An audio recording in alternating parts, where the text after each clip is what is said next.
If I get caught, they'd execute me, correct?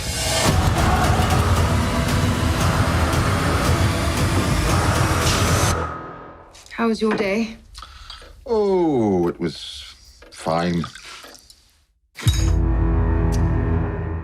Voilà, bonjour à toutes et à tous, voilà, bienvenue sur cette, c'est la première vidéo de cette chaîne YouTube normalement consacrée qu'à du cinéma, et du coup on inaugure cette chaîne avec une première critique, premier avis à chaud sur le film Un espion ordinaire. Donc voilà, c'est vraiment mon avis personnel, c'est très subjectif. J'aime beaucoup le cinéma, mais je suis pas un expert de cinéma. J'ai encore beaucoup de bagages techniques à apprendre, etc. Donc là, c'est plus exprimer un avis, un ressenti, un avis à chaud. Enfin, j'ai vu le film il y a une semaine, mais ça reste quand même à chaud. Donc Un espion ordinaire, donc réalisé par Dominic Cooke, avec en tête d'affiche Benedict Cumberbatch et Mira Minidze, Rachel Brosnahan et Jessie Buckley. J'ai échoué, je pensais tous les retenir, j'ai pas réussi.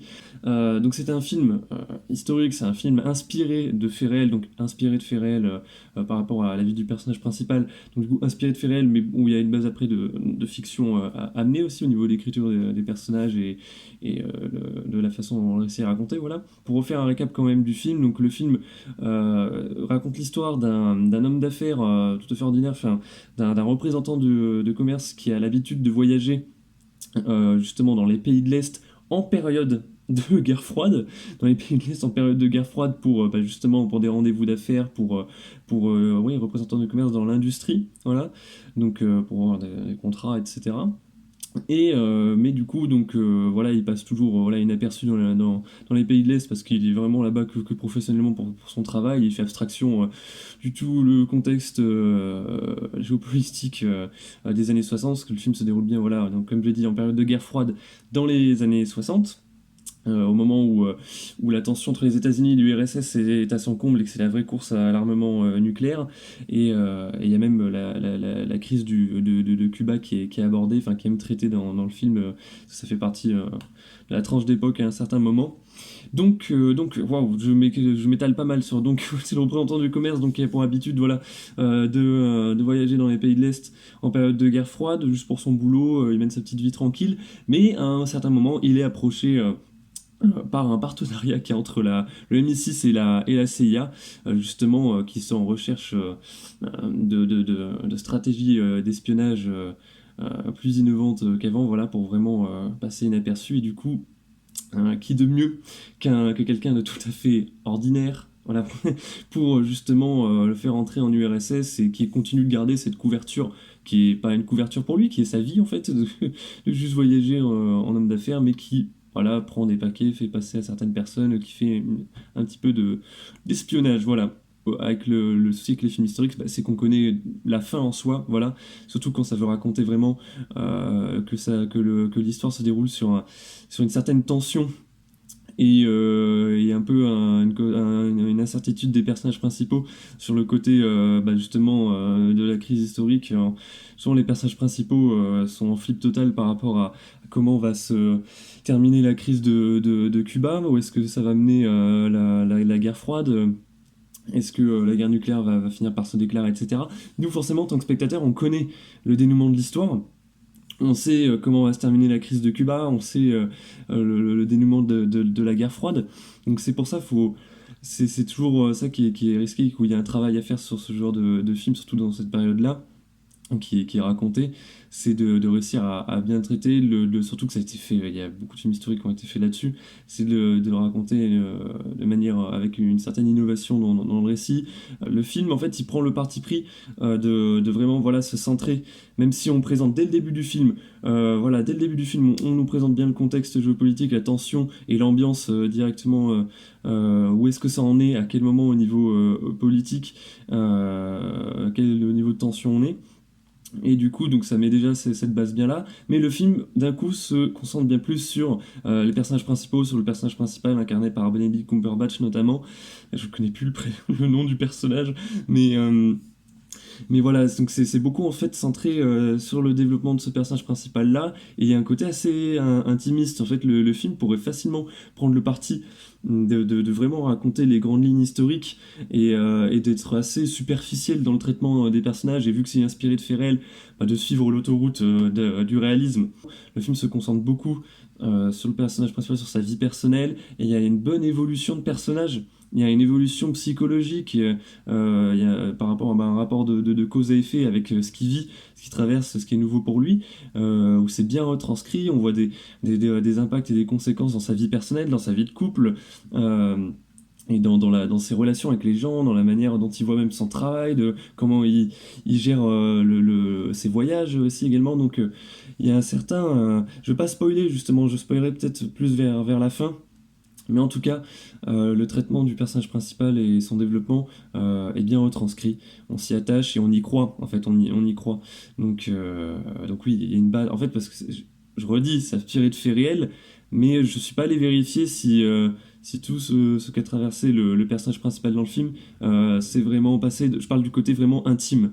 Voilà, parce que bien sûr, il y a surtout sur le dernier quart du film, il est à un endroit particulier. Enfin voilà, donc oui, ça c'est sûr que c'est réel, voilà. On n'aurait pas de gros écarts comme ça. Et je m'attendais pas, il y a une certaine relation d'amitié qui se développe aussi dans le film, et on y croit aussi. En vrai, on y croit aussi, et ça c'est pas mal, et c'est bien retranscrit, et on s'y attache, et on s'inquiète même pour aussi cette amitié qui est dans ce contexte particulier. Enfin bref, je voulais revenir aussi sur le fait à des moments, donc comme je l'ai dit, le film donc, se centre bien sur ce personnage, et ne va pas dans la facilité et s'éloigne un peu du contexte géopolitique, politique. Enfin, on en entend parler à travers les personnages, justement. On dit, ah oui, tiens, il se passe ça, du côté, le président, il y a Kennedy, il a dit ça, etc. Donc, on voit le contexte évoluer à travers la vie des personnages, mais il y a des moments, il y a certains moments, quand le film a bien a raconté, quand à un moment on a bien suivi les personnages, il y a des moments, surtout notamment quand il veut faire des ellipses dans le temps, parce que ça se déroule du coup sur plusieurs années, et il y a des écarts, il y a des écarts qui sont faits du coup, des décalages. Il y a des moments où le film recule du point de vue des personnages pour vraiment d'un coup remettre sur le côté, nous faire par exemple un montage un peu dynamique pour recontextualiser où est-ce qu'on en est du coup au niveau de la situation géopolitique, voilà, de la tension du coup au niveau de la guerre froide, où est-ce que ça en est. Du coup on nous met des images d'archives, des discours d'archives justement, des représentants politiques qui s'expriment, et on voit quand même, je vais oublier ce détail quand même de l'histoire, on voit qu'il y avait vraiment zéro subtilité dans les discours politiques de l'époque. C'était vraiment de l'attaque entre l'URSS et les États-Unis, donc il y avait vraiment pas de subtilité. Ça d'ailleurs ils en parlent à toute fin du film de comment ça évolue du coup au niveau relationnel. C'est au cas où s'il y a ce genre de situation qui se répète. Mais en tout cas oui, donc comme je disais, le film, il y a des moments donc il prend un peu le dessus, il s'éloigne un petit peu des personnages juste pour voilà, le temps de faire une ellipse dans le temps, il y a un montage dynamique où, comme je l'ai dit, il y a des images d'archives, plan drone très sympa d'ailleurs, à un moment, il est dans la bande-annonce en plus, voilà, sur la prise de vue sur la situation à Cuba. Et après, d'un coup, on revient au personnage, justement, avec ce temps passé. Le personnage incarné par Benedict Cumberbatch, on voit comment, justement, comme je disais, l'évolution de personnage, on voit comment, voilà, il gère cette situation et comment ça a un impact sur lui personnellement et sur les personnes autour de lui, sur comment il vit cette situation d'avoir cette double casquette homme d'affaires, espion. Donc sachant que ça évolue, ses tâches également évoluent, ses responsabilités, voilà, je veux pas trop raconter, il prend un certain goût, etc. Donc c'est très intéressant, et c'est intéressant de voir aussi, je craignais, c'est aussi, alors il y a un petit truc, c'est que le personnage qui représente la CIA, parce qu'à un moment il y a deux représentants, voilà, du MI6 et la CIA qui approchent, et qui font le pont en fait entre le personnage incarné par Benedict Cumberbatch et les institutions plus haut. Il y a un moment où... alors comment, ouais, j'ai pas envie de spoiler, mais ouais, c'est bon, je peux le dire, oui, il y a un moment, la situation est inconfortable pour le MI6, du coup pour la Grande-Bretagne, et d'un coup, c'est alors qu'il y avait un partenariat vraiment entre des alliés, enfin un partenariat entre la CIA et le MI6, d'un coup, dès que ça touche un peu plus ça recentre sur la Grande-Bretagne. Non, non, c'est bon, on pense à nous, la Grande-Bretagne, on arrête tout, machin, etc.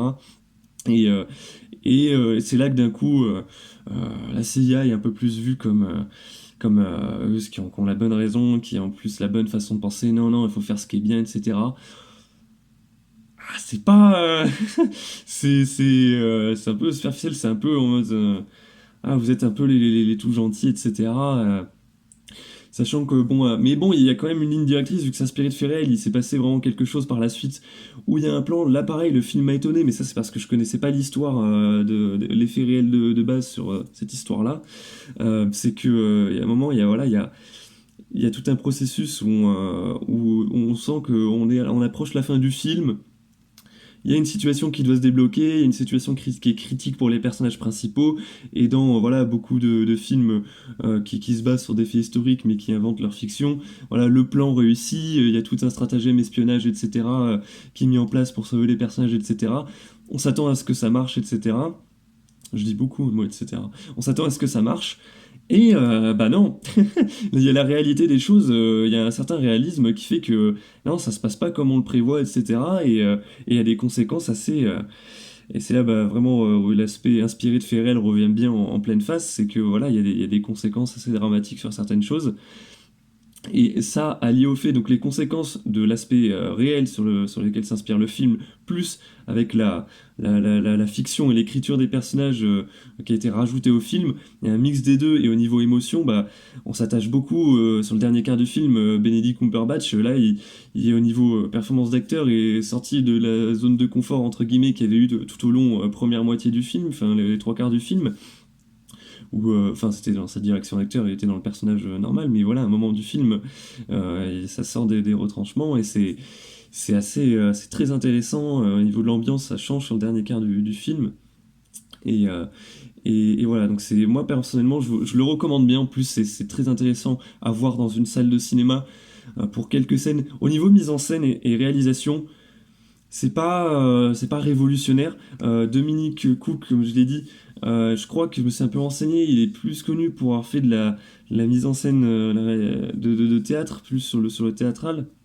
Et ça se voit, il y a des moments, notamment dans des situations où il y a deux personnages qui sont dans une maison, où il y a des échanges et des dialogues à travers des pièces, on a vraiment l'impression d'être sur un plateau de théâtre, dans la manière, même sur le plan fixe, où il y a deux pièces séparées et deux personnages sont dans les deux pièces, mais, euh, mais on voit quand même, parce que la caméra du coup est fixée vraiment entre les deux pièces, mais on voit les deux personnages, on dirait une pièce de théâtre un petit peu, il y a certains moments voilà, dans des décors intérieurs, ça ressemble vraiment à des pièces de théâtre, donc on sent l'inspiration, on sent un peu peut-être l'expérience sur la mise en scène de théâtre, voilà. Mais au niveau après mise en scène, à un moment, on est avec les personnages dans une scène, il y a une scène de ballet russe. Les personnages principaux vous vont voir un ballet russe là-bas directement en URSS et ils sont dans le public. Ils sont dans le public et ils voient du coup la réalisation, ils sont dans l'ambiance, dans le noir avec la musique, les images magnifiques, etc. Bon, sachant que c'est du réel sur plateau en plus, ce ballet. Donc, et nous, on est pris avec les personnages parce que nous, avec la mise en scène, avec le cinéma, le son à fond, les très belles images, nous aussi, bah, on le vit comme les personnages. On vit cette scène, cette scène de ballet russe avec les personnages, et il y a un moment d'émerveillement, et le film le met bien en avant, et du coup, on est émerveillé aussi. Il y a un côté très beau, surtout à un certain moment du film. Il y a une certaine étape aussi du film, donc voilà, cette scène de ballet russe est très bien réussie et on est avec les personnages dedans parce que au niveau réalisation, bah, c'est comme si on était spectateur du ballet russe, enfin voilà, comme les personnages. Je me répète pas mal. Donc voilà ce que je pouvais dire, donc finalement j'ai pas vraiment besoin de spoiler du tout. En tout cas voilà, pour conclure, parce que je me suis pas mal répété, etc., c'est un très bon film historique et d'espionnage également, voilà. C'est pas révolutionnaire, pas un chef-d'œuvre magistral, mais c'est un très très bon film. Voilà, Benedict Cumberbatch est excellent. Les autres acteurs aussi le sont, notamment le second personnage principal incarné par Merab Niniz. Voilà, très très bon. Justement, on s'y attache également. Et voilà, la relation entre les deux personnages est bien développée. Et à la fin, ça fait mal, voilà, un petit peu. Donc, non, voilà, je recommande d'aller le voir, surtout notamment en salle de cinéma. C'est bien de se mettre en immersion totale. Ça, je le redirai beaucoup dans beaucoup de critiques, forcément, on l'encouragerait tout le temps à mettre au cinéma. Mais non, voilà, je recommande si vous hésitez, vous dites ah encore peut-être un film fou d'espionnage historique, mais allez le voir quand même, ça vaut le coup. C'est très bien fait, c'est fluide au niveau de comment l'histoire est bien racontée, c'est assez fluide, le contexte, il y a un bon équilibre comme je l'ai dit entre se centrer sur les personnages, le contexte voilà, historique, géopolitique qui reprend le dessus à certains moments, donc c'est très bien fait, il y a un moment où il y a une grosse tension au niveau de la crise de Cuba, même nous, même en tant que spectateurs, vu qu'on connaît le dénouement de l'histoire, on est quand même pris. C'est ça en fait qui est intéressant aussi, voilà, je voulais terminer là-dessus, c'est ça qui est très intéressant avec les films historiques et les films notamment où il y a du mystère et de la tension où le spectateur cherche une réponse et quand et les visionnages justement on est pris par le suspense et les visionnages de films on connaît déjà la fin par exemple je compare avec des films bon, c'est pas du tout le même registre mais comme Prisoners, Zodiac, Gone Girl tout ce genre de thriller on est pris avec le personnage principal pour connaître la vérité et on ne connaît pas la fin lors du premier visionnage donc c'est le but de l'enquête du suspense voilà etc c'est que du coup on est pris avec le personnage principal dans la résolution, dans la quête de vérité, et on peut laisser, du coup lors du premier visionnage, on peut laisser de côté du coup certains autres détails, certains détails du récit, de manière dont c'est raconté, de certains détails de dialogue, de contexte, de mise en scène pour raconter quelque chose, etc. Et justement où on profite plus on redécouvre d'une autre manière, par exemple les films comme Zodiac, Prisoners, Hunger, etc. Une fois qu'on connaît la fin et qu'on les revoit, et bah parfois moi il y a certains, je peux même apprécier même plus en revoyant, etc., tout en connaissant la fin. Et là ça fait ça avec le film Un espion ordinaire, bah, du coup lors du premier visionnage, parce que dès le premier visionnage on connaît un peu la fin, je parle de la fin sur le contexte politique et géopolitique, moi je connaissais pas la fin sur l'histoire inspirée de faits réels sur le personnage principal, voilà. Donc sur la part le contexte géopolitique, etc., même si on connaît la fin, le côté tension et le côté on analyse bien les discours et la façon de penser dans les années 60 et dans cette situation des concernés et des politiques. Donc c'est toujours très intéressant et moi ça me fascine un peu cette période-là quand même.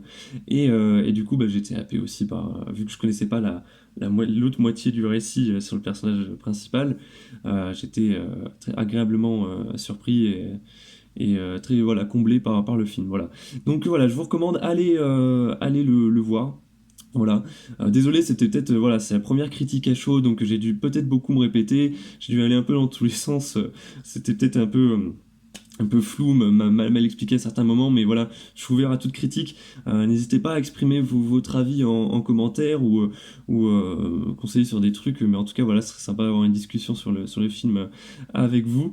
Et si ça vous a poussé à aller le voir, bah tant mieux, c'est le but un peu de ces vidéos, au-delà d'exprimer mon avis. Voilà, bah en tout cas, voilà, merci. J'espère que c'est un bon départ pour une première vidéo. Donc voilà. Bah en tout cas, voilà, je vous souhaite comment on finit? Voilà, je vous souhaite une très bonne journée à tous et merci de m'avoir écouté.